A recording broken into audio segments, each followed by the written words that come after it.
Welcome to Navigating Hope, your compass to health empowerment. I'm Dr. Jaime Hope, steering you through healthcare, overcoming overwhelm, personal goals, and emergencies. We'll navigate the healthcare maze with actionable insights and real-world advice, unlocking the secrets to a healthier, more vibrant life. Join us to take control of your well-being and make informed decisions for your health and your future. Stay with us as we unravel the mysteries of medicine, wellness, and life's unforeseen challenges, helping you bypass the ER with a dose of knowledge. Stay tuned till the end of the episode with a recap of your actionable insights and a free gift. Let's chart a course to your well-being together. All right, welcome back to another episode of Navigating Hope. Today, I am ecstatic to bring you Jill Stone. So, as you know, there are millions of people struggling with addiction and recovery, have a loved one who is struggling with addiction, possibly in and out of recovery. And the statistics show that only about 10% of people who are struggling are actually getting the help that they need. So, Jill, I love that you are going to be sharing your story from both ends of the spectrum. So you are an expert who helps people in recovery, but tell us your origin story. How did you get there in the first place? Well, thank you for having me. This is such a wonderful experience. I appreciate it. And anytime we can get the word out to other people who are struggling, I am all for it. So I appreciate this opportunity. Gosh, I had a wonderful childhood. I can tell you, I did not have difficulties like so many people who end up in addiction go through. I have 5 sisters, and we just had a really lovely childhood. But what I can look back on now when I think about like what got me kind of to a place where alcohol was an answer to my problems, I think I was the third oldest, and my dad had like a public facing job. And so it was always important to my parents that we all behave in public. We all do, we don't embarrass them or anything. But it was not in a mean way, just in a loving way. But I, as the third of 6 girls, I took everything anytime that if my parents got mad at me or if anything would go on, I would swallow it. I'd run up to my room.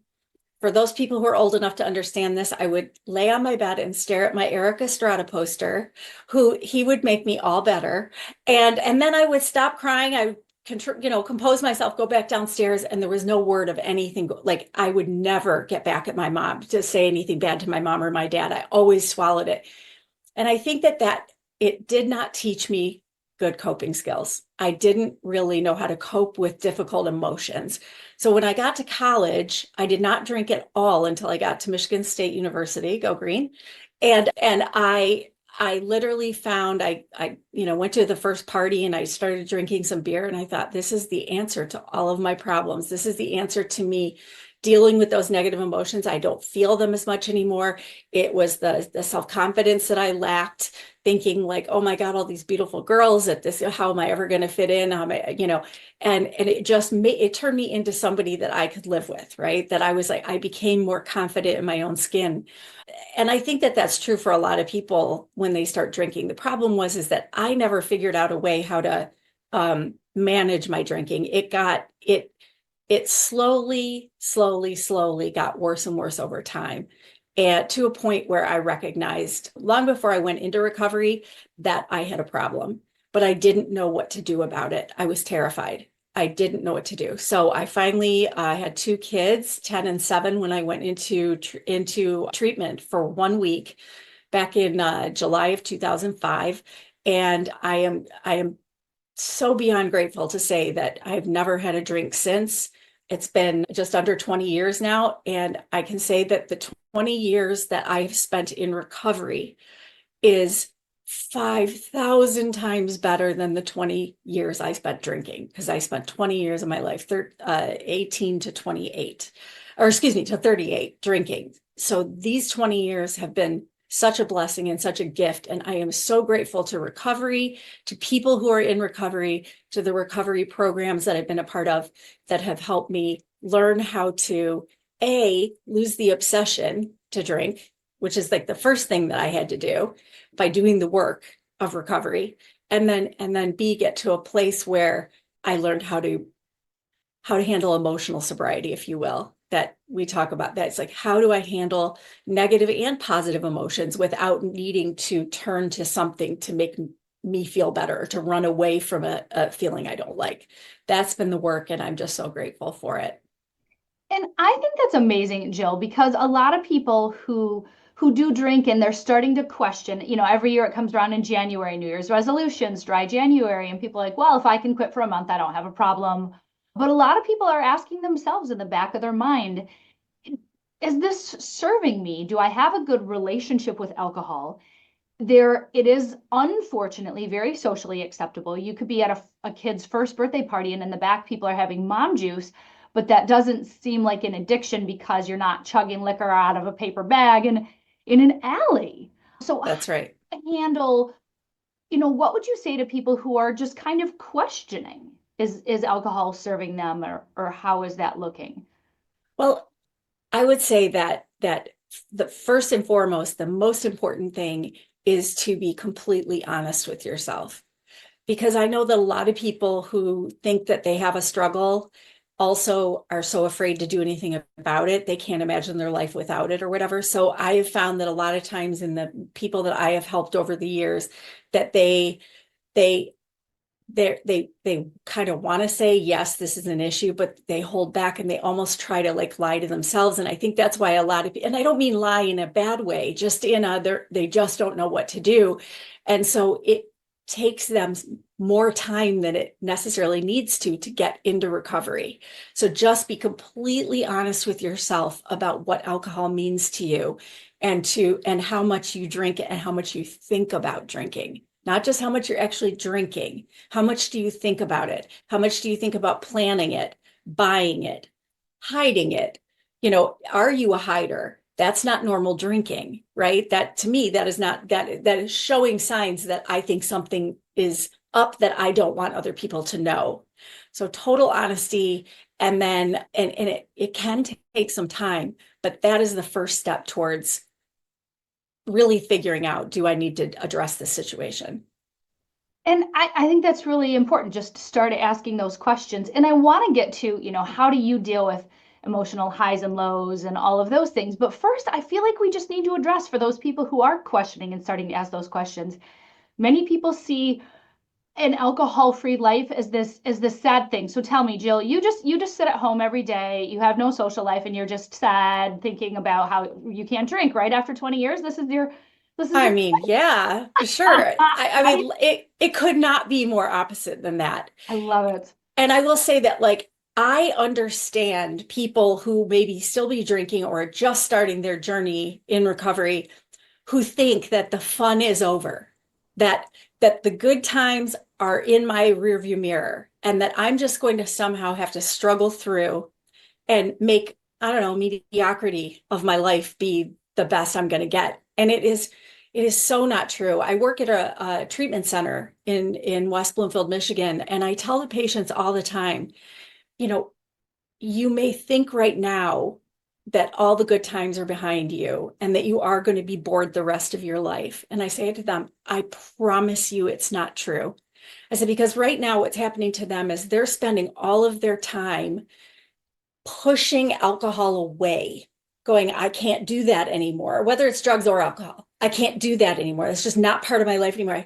And they think they're going to have to spend the rest of their life using willpower to force it away, which, if that were true for me, I would be miserable too.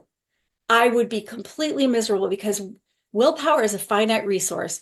And I may be able to hold my life together without drinking for a month, a year, 5, or even 10 years. But what I know is that eventually my brain is going to get so exhausted from fighting it that eventually I'm probably going to give in. We talk about and some people might not like this, but in Alcoholics Anonymous, which is where I've been a member for the last almost 20 years, we talk about the difference between being in recovery and just not drinking. So there is a major difference between the two, because if I had just, when I got into recovery, had I just stopped drinking and changed nothing else, I would be miserable because I would still be thinking the same way. My thoughts would still be the same, but my behaviors would still be the same, except for just not grabbing a bottle to drink out of. What recovery means to me today is it's absolutely like they say in AA, you don't have to change anything. You don't have to change one thing, you have to change everything. And I always say to myself, yes, but not necessarily. Like I had to step away from my group of friends when I first got sober because they were the ones I drank with.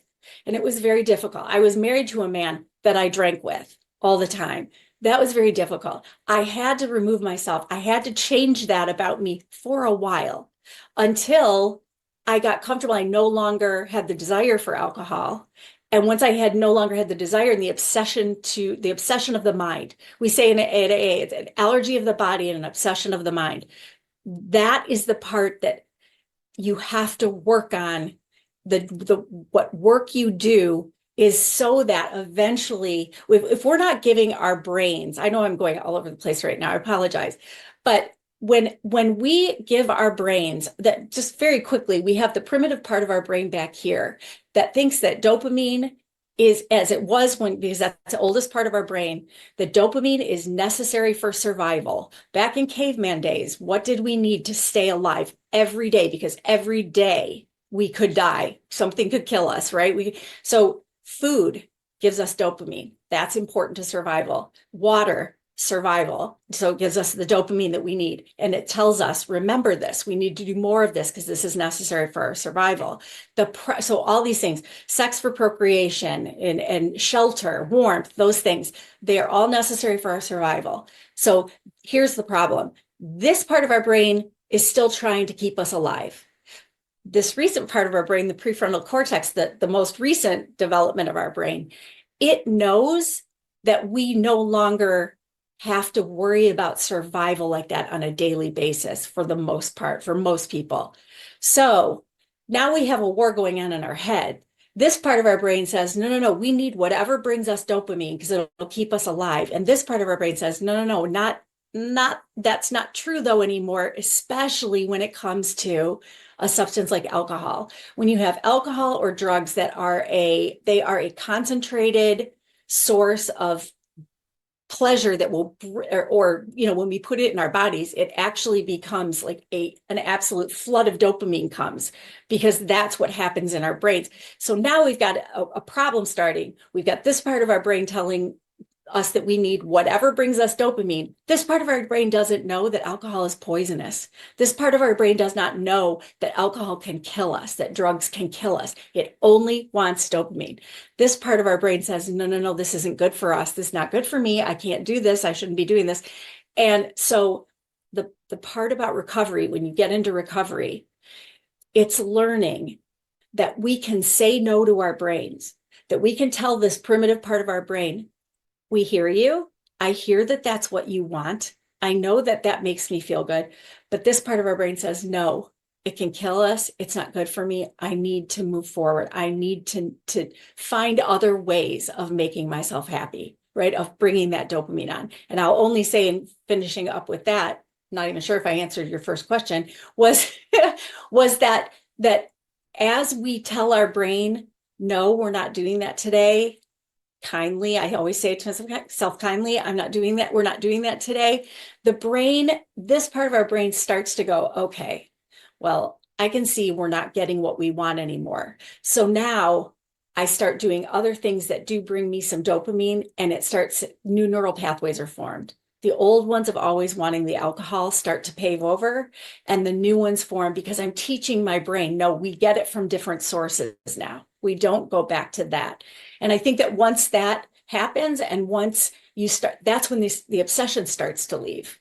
Because now you're teaching your brain, no, we don't have to do this. We will be okay. It's not necessary for our survival. Because sometimes when I had a craving for alcohol, I literally thought it was going to kill me if I didn't pick up and drink. So we don't have to do it. As we go ahead and start not giving our brain the alcohol, the obsession will slowly, the brain will start new neural pathways of looking for dopamine elsewhere. That's when the obsession to drink leaves.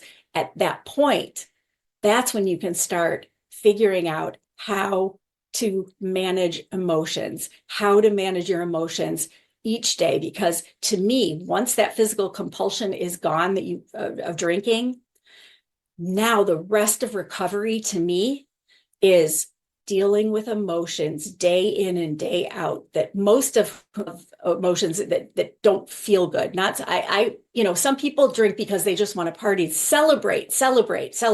Like they can't have a drink without celebrating. Most people though drink to numb feelings, to numb negative emotions. And that is the real work, the long-term work of recovery, is learning that I can feel any emotion and I don't have to drink over it, because I've learned tools and I've learned how to let feelings go through my body and be there and be present for them and not do anything self-destructive. They do go away. All feelings go away. They have like kind of an ebb, and then they go back down, and they do disappear. Now they may come back 15 more times in a day, but each time I get over that hump and I just allow my body to have that feeling in it and not run from it, not hide from it, and not even really necessarily distract from it. Like if I have a negative feeling, I'll go for a walk for sure.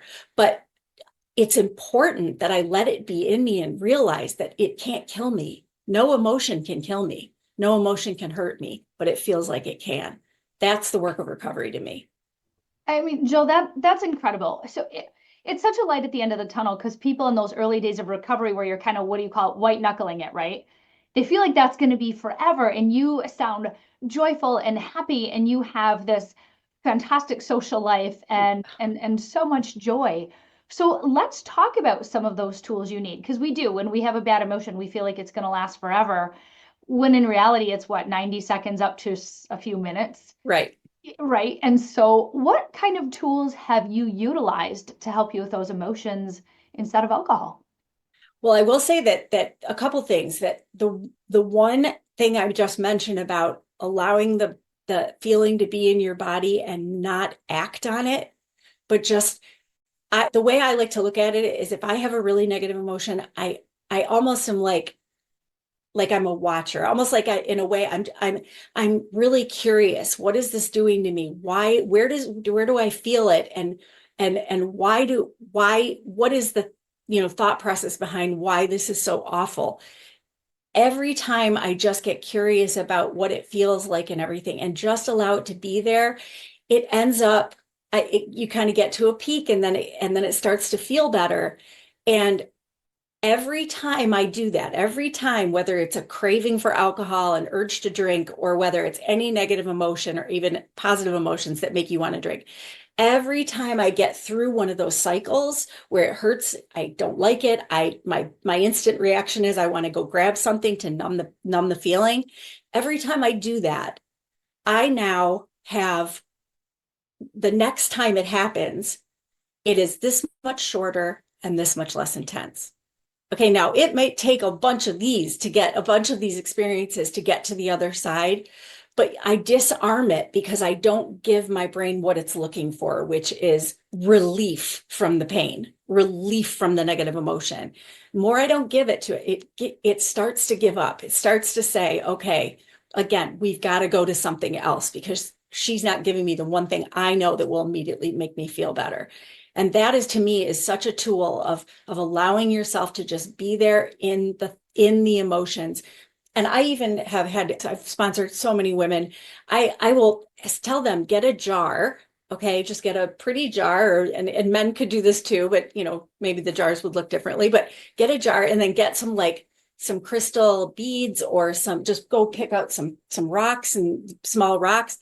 And each time they go through an urge, each time they feel that negative feeling, and they process all the way through it and don't do anything to hurt themselves, the grab for a drink or a drug or whatever, put one of those pebbles in the jar, because the brain loves to see that it is making progress. The brain loves that it gets rewarded. So all of a sudden, if I've processed through all of these urges, these cravings, that really all an urge or a craving is a very strong feeling of desire.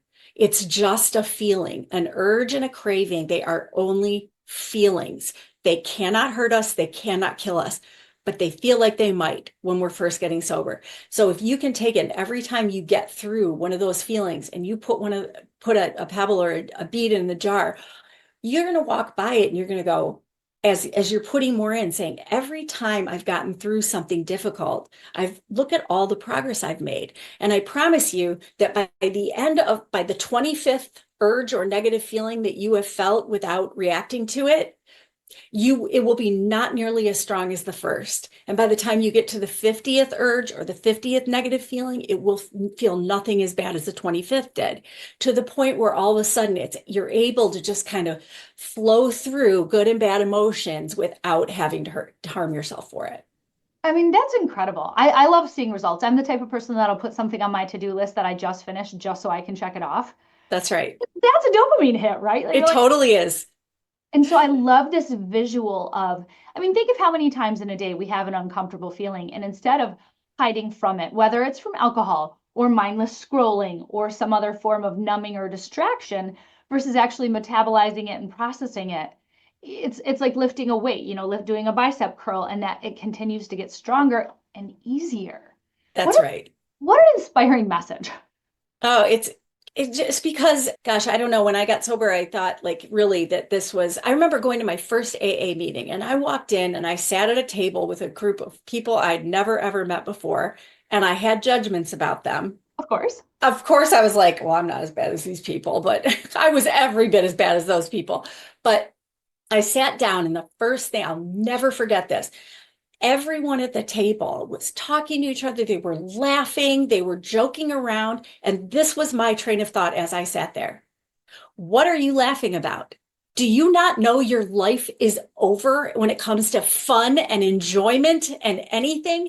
Because in my mind, even though alcohol had become such a heavy chains around me because it was running my life, even though that was true, I still thought that I could look at these people and say, your life is over. You'll never have fun again as long as you live.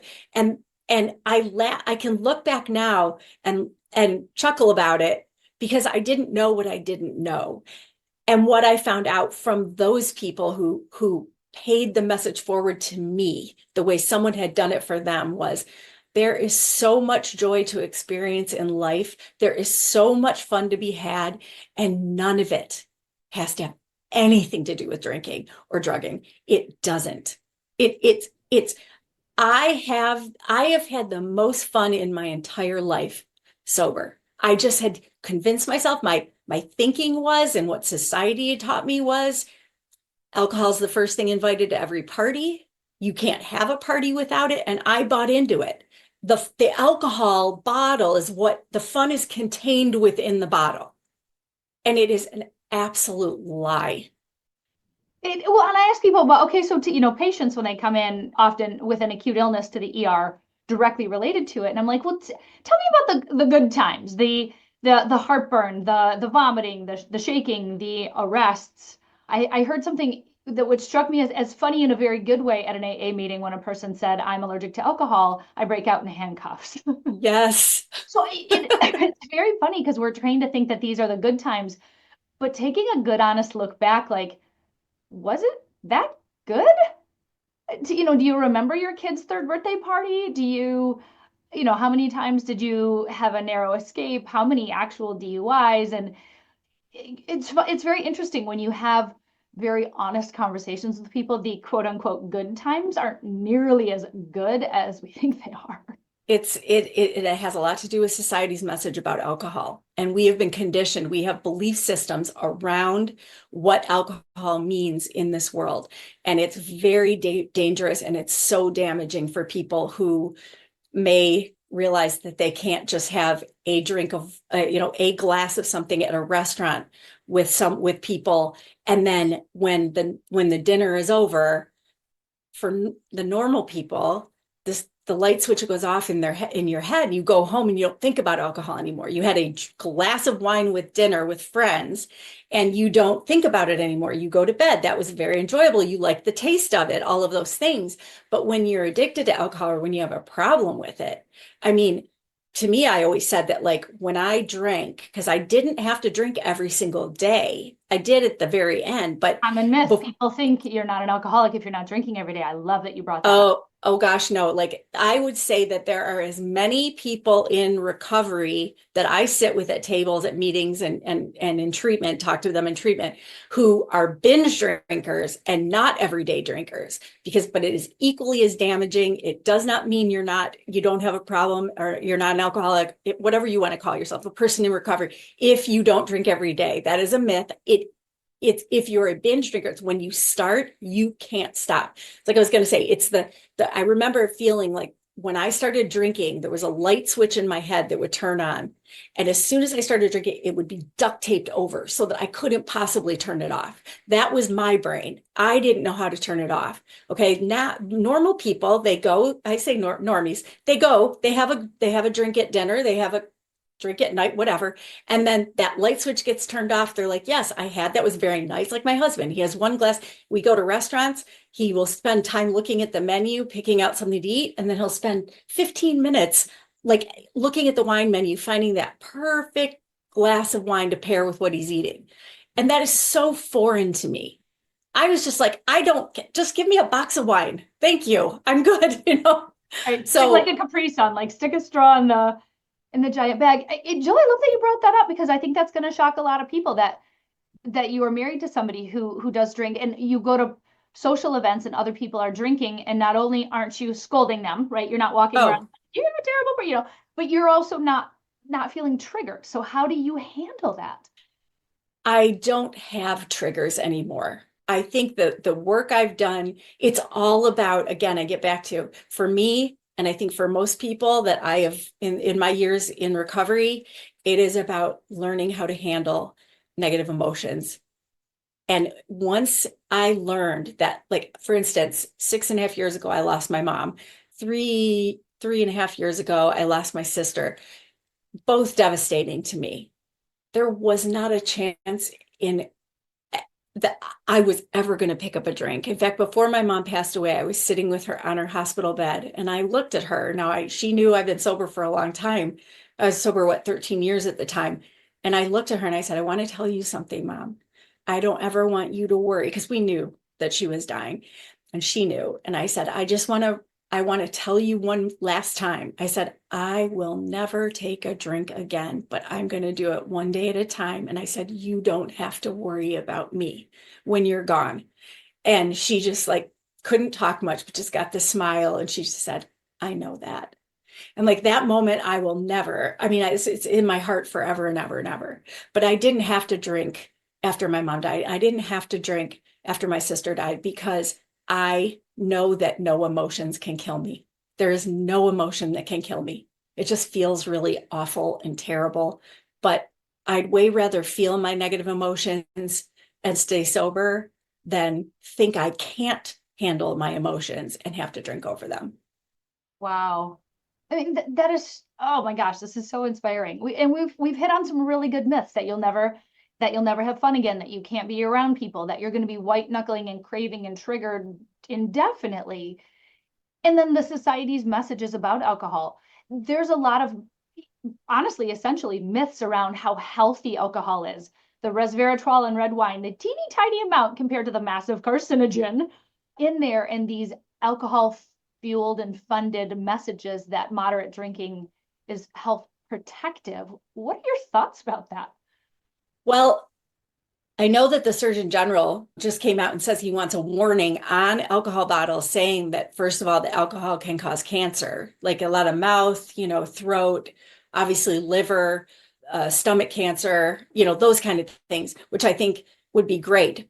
I think that anything we can do would be great. But I also listen to, I don't know if you do, but I think you do, and Andrew Huberman of the Huberman Lab has, which I absolutely adore that podcast. He's a neurobiologist out of Stanford, and he has done quite a bit of work in the field of alcohol, and he's done some podcasts on it. And he has come out and said that that studies and everything has shown that not one drop of alcohol is good. Like a drink a week is poisonous for you. There are no health benefits to it.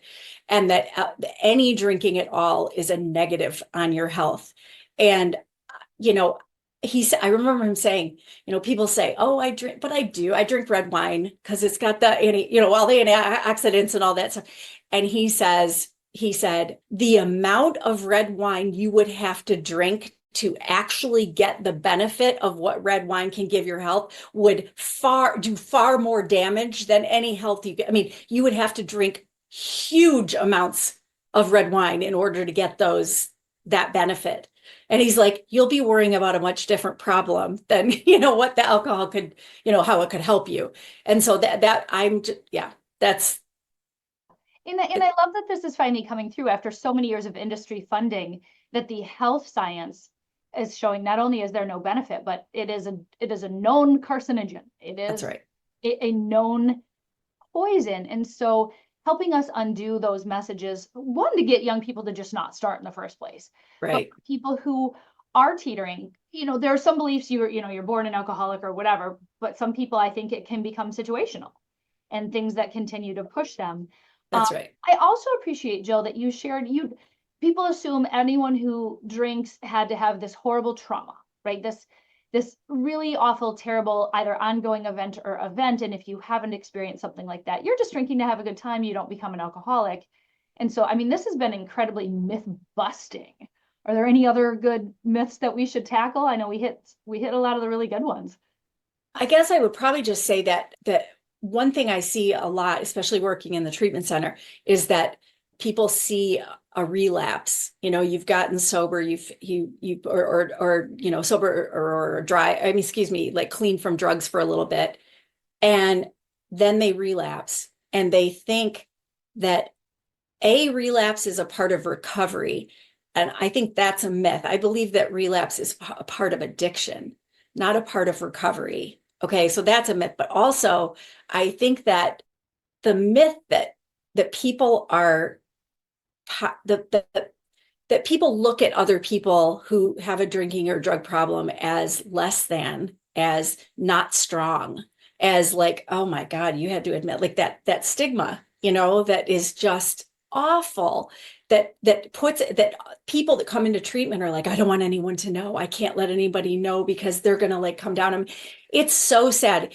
I'm telling you, the strongest people in the world are the people that go into recovery and stay clean and sober. Period. End of story. And if anybody ever questions, people say to me if they kind of give me like a little look of judgment, because they see that stigma is true, that if you're an alcoholic, you're kind of a, less than, or, I just let people think, like, I try to tell them, like, I'm like, oh no, these people are complete heroes to me.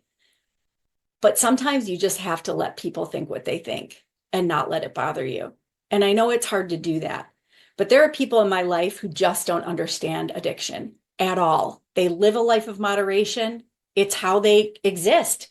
They don't understand addiction. And people have often said to me, like, how do you deal with people like that? And I say, well, I just let my life be the example of how it can turn around. And then I just let them have their false beliefs. Because you know what? I can't spend my life in recovery literally worrying about what everybody else thinks of me. As long as I know I'm doing the next right thing, as long as I'm in integrity with myself, which is so much of what recovery is all about, because I wasn't in integrity with myself when I was drinking. But if I live a life of integrity now, and if I know I'm doing the next right thing, then I can't worry about what anybody else thinks about my addiction, because I know I'm doing the right thing. I know that I am on the right path. I know I'm being kind to people. I know that I don't have mean bones in my body that I'm trying to get back at. And so it's okay if people have that opinion of me. I'm going to let them have their opinion, because you know why? I don't have a chance of changing it anyway, so why try? That's what I think about.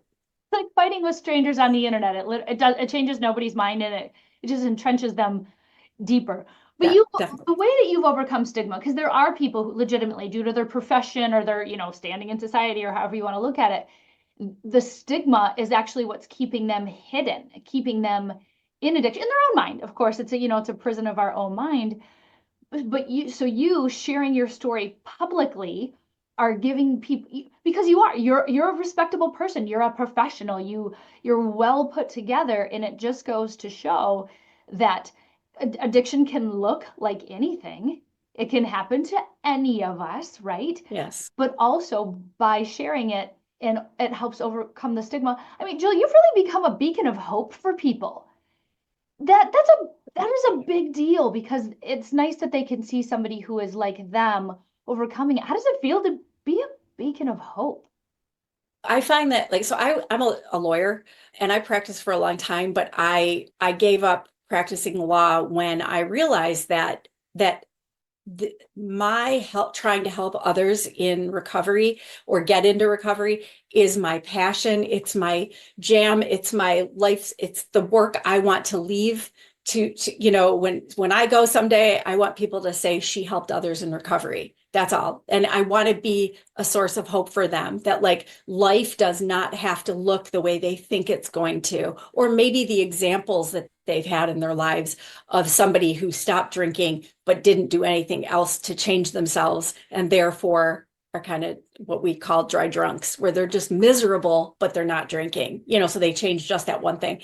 And I just want to show people and let people know that there is so much goodness in this life. I will say this lastly. When I got sober in 2005, my kids were 10 and 7.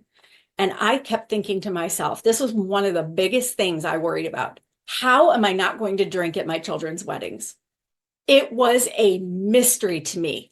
I was like, I don't know. I mean, am I going to be able to stay sober up until then and then drink? Because like, I'm not going to be able to not drink. Everybody drinks at weddings. That's what everybody does. My daughter got married in Charlevoix on August 3rd. Thank you. It was a beautiful wedding. I remember every second of it. I remember how she looked. I remember what she said to me. I remember their vows. I remember the dancing. I remember the speeches. I remember everything. Nobody can take that from me. And certainly alcohol didn't. But because that, you could have paid me $10 million. I'll offer you $10 million if you start drinking. Absolutely no way. There is no money that is worth me giving up the life I have today, which is an average life, which is just an everyday, but I like average, because otherwise I get this and then I get this. I like this. And I'm just so grateful that thought, my kids are 30 and 27 now. My son gets married in June and my daughter was married last year. And it's like, I can't wait to be sober at their weddings so that I can remember every moment of it. That's what matters to me. Oh, I think that sounds wonderful. I mean, you're a highly educated, incredible person. And so now working at Maple Grove. So as a physician, I send patients there. This is an excellent facility. It has helped people that I know. So there are people listening who either themselves are thinking, hey, I'd like to get help, or they have a loved one. So how can they navigate those steps? How do you know when to go to AA or NA versus an inpatient? And how do people do that? Insurance is obviously a big thing. Do people have the insurance to be able to get into treatment? So that's always like a question, for people. Some people can't afford, if they don't have the insurance that will pay for it. But AA is free. NA is free. If you want to leave $1 in the basket at a meeting, that's fine, but you don't have to. Smart Recovery is another program that is cognitive based, behavioral therapy based, CBT and REBT based. So it deals more with the thoughts lead to your feelings drive your emotions, and your emotions give you your results. So if you want different results, you're going to have to change your thinking. Which is basically, I've also been a life coach where I've helped women to get sober outside of for someone who does not want to be in a 12-step program. So I have helped them get sober. And that is basically exactly how I coach them, is to realize that our thoughts, we are in control of our thoughts in such a level that people just think that thoughts just come into your head and then I have to deal with that thought now. No, we have the ability to decide what thoughts we're going to think. And a thought as simple as, wow, a beer would really take the edge off right now. That thought right there could lead you back into drinking. These simple seeming thoughts that can take you back. And so the thought, feeling, action cycle is so important for people to understand. So whether it's a smart recovery or an AA or an NA or a Dharma, there's a recovery Dharma, which is more meditation based. I'm a fan of 12-step programs. I think it's important, but I will say you do not have to believe in God to be in a 12-step AA or NA program. It is a higher power, something just that is not in you. You're not your own higher power, and the higher power doesn't reside within you. It's something external to you that can help you when you want to drink, right? So even though I was a believer in God when I got sober, my biggest higher power in the first several years of my recovery was the fact that I would sit at a table with people, total strangers. And at the end of that meeting, I knew that I was going to be able to be sober for the rest of that day. Tomorrow's another story. It's a one day at a time program. But for today, I heard what I needed to hear. I could hear from a group of strangers who had one common thing that I had, both, addiction. I could sit with a group of strangers who I did not know and get so much more out of sitting with my family who love and adore me and would do anything to help me through, right? And they're the most supportive family ever. I still couldn't get from them what I get from a group of people who have addiction in common. It's the connection to others. It's the connection to people in recovery that just try it. Come into AA if you're struggling. Go to NA. Just try to see, does this work for you? Does this fit for you? If you can, go to treatment. How often in this world can someone say, or do you ever say to yourself, I'm going to take the next 10 days or 2 weeks or even 28 days, and I'm going to work only on me.